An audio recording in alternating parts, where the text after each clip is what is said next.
the hidden driver of the Southwest Florida real estate market. This is Jeff Dumbrella. I'm the director of the Southwest Florida Real Estate Association and the broker of Steelbridge Realty, here to share some knowledge with you.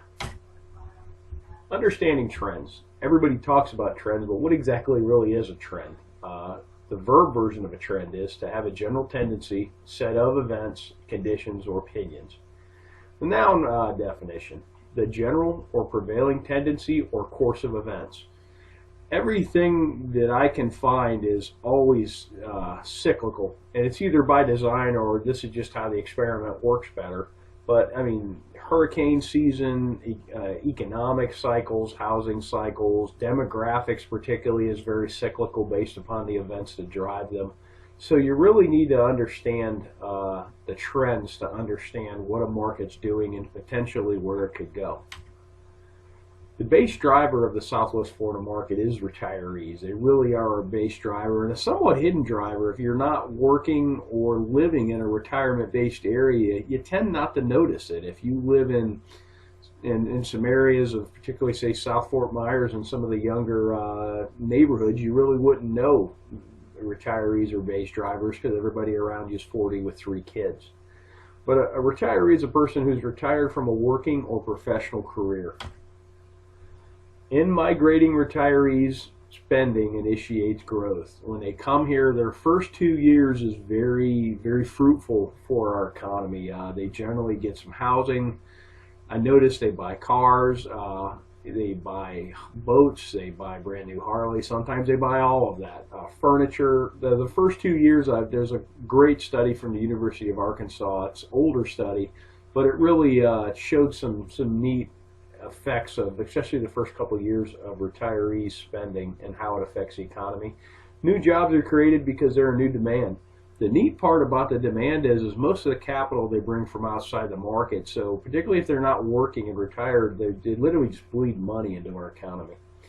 And then some households, they build new houses. Some of them rent, some of them purchase. All of which creates jobs and income.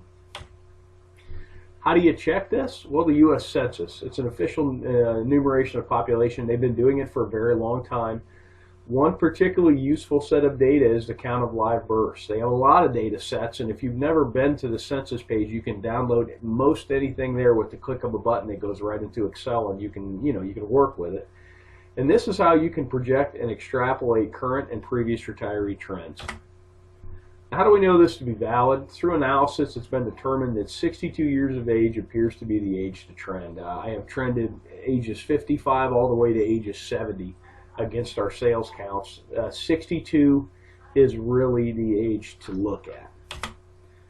The simple math always sheds the most illuminated path. Okay, our market crashed in 2005 through 2007. If you go back 62 years, that's 43 through 45, World War II caused a large drop in the U.S. birth rate. Lo and behold, 62 years later, all the retirement centers in this country crashed first. When the bubble blew, it was Florida, Arizona, and Nevada, Las Vegas that blew first, and those were heavy retiree pockets, and that's what popped the bubble. Take a look at the last cycle. Here's our sales counts, and here's the live births. Charted against one another. Now bear in mind, when the market blew up, everybody pulled back, but what's neat is when the market started to tick up again, it perfectly coincides with the retirees. March of 2008 was the first time we had a year-over-year sales increase in sales counts, and that perfectly correlates with the beginning of the baby boomers.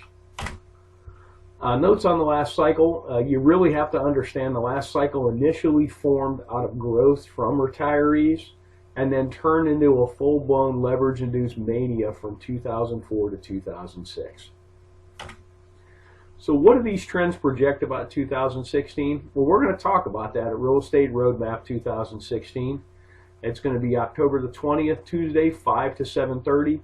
Make sure you get there at 5. We're doing a really neat speed networking where you're going to get the opportunity to meet everybody in that room, because I know about you guys, but when I go to a networking event, I generally talk to 3 or 4 people, mainly because it takes me 20 minutes to say hi, but you'll leave these events and you wish you could have met more people and made more contacts. And speed networking, this should be a great vehicle to do that.